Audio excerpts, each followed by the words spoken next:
Investigate with Kate. Today I'm here with Superintendent Lamont Cole at his office. In my opinion, the 80s is the best decade for music. It is. Not in my opinion. It is. Okay. How would you describe your job using an 80s song title? An 80s song title. Oh man, you caught me way off guard with that one. But if I had uh, to pick a song from the 80s, it would be My Philosophy by KRS-One. You ever heard that song? Knowledge reigns supreme over nearly one. He's a rap artist. And it's a song that came out in 1988 when I was in high school. And it just talks about his philosophy about the world. And so if I had to pick a song to describe my superintendency, it would be My Philosophy, because it's my philosophy about how children should be educated. You should listen to that song. How did you decide to become an educator? I was actually, I graduated from college in 1997, and I was working at Federal Express, delivering and picking up packages in the afternoon. And I was sitting out for a semester because I was going to begin graduate school the following fall of '98 in social work. And my mother suggested I do some substitute teaching while I was sitting out waiting. And so I started substitute teaching in February of 1998 at a Struma Middle Magnet School. And I fell in love with the work. I fell in love with the schedule, working from 7 to 3 every day at a middle school, and then having the evening times where I could work at Federal Express from 4 to 8, and then being off every weekend. It just seemed like a really good schedule. And then having the holidays off, I enjoyed it a great deal. And so I decided I wanted to do it full time, and that's how I began. What is the funniest or most surprising thing that has ever happened to you since you've become a superintendent? The funniest or most surprising thing? Yes. Interesting, it happened this weekend. The most surprising. There's a young lady who is in high school at Liberty Magnet, and she wrote an essay, a 500-word essay, to compete for a scholarship from Regents Bank. And she wrote the essay about me and my first few months on the job as superintendent. And so that was super surprising because I didn't think students were paying attention to the work we are doing at this level. The teachers, yes. Principals, administration, yes. But at this level, I didn't think students were paying attention. So uh, someone from the bank shared it with me, and it blew me away. So that's the most surprising thing. The funniest thing I think that's happened to me since I've been superintendent, it's always funny when I go to schools and people recognize who I am. Because I don't think I knew who the superintendent was when I was in elementary and middle school. I just had no clue. So when I walk into schools and young people know who I am, that's always makes me chuckle a little bit.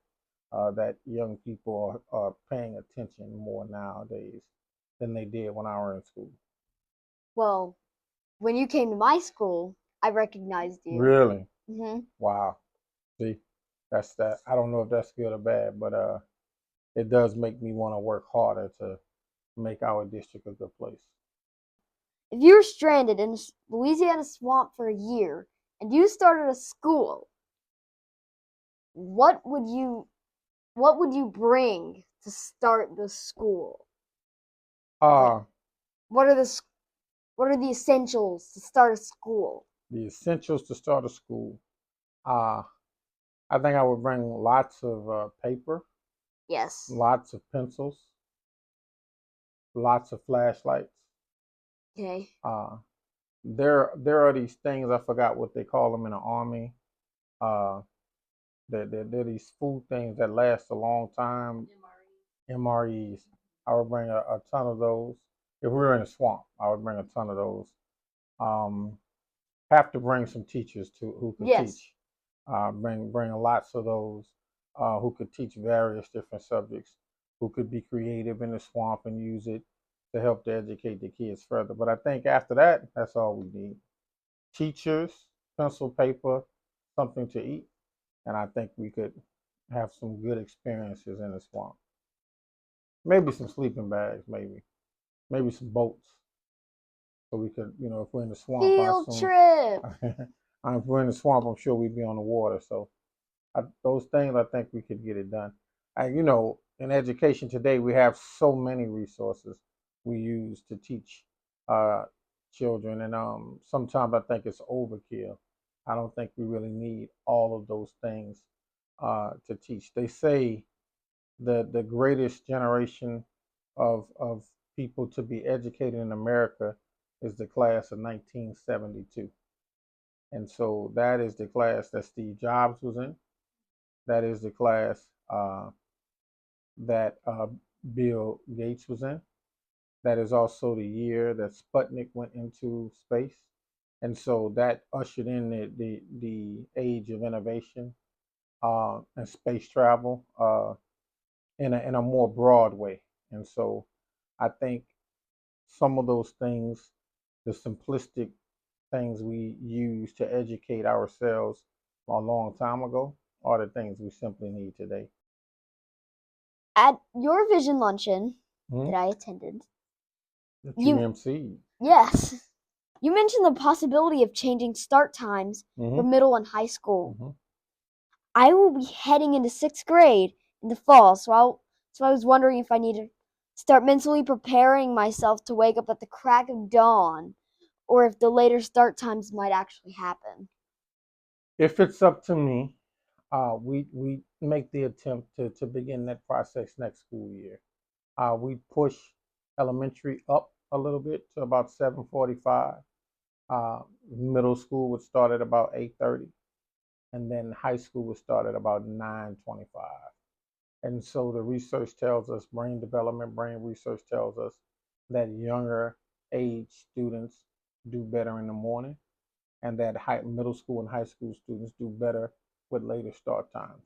So I wouldn't start the middle and high school before 8 o'clock. Now 7:10 is way too early. What I would attempt to do is not have anybody on the bus before 7 a.m. And so that would be the goal. That's very bold and aggressive. I'm not certain our community nor is our board ready for a move like that. But I'm always one of those people who believes if it's good for our students at any time, it's good now. And so there's no time like the present to make a change to something better. And so some would say we would give people time to adjust, but that means we would be giving our students, we delay what's best for them when we know we need to make a change now. Why would we delay what's best for them?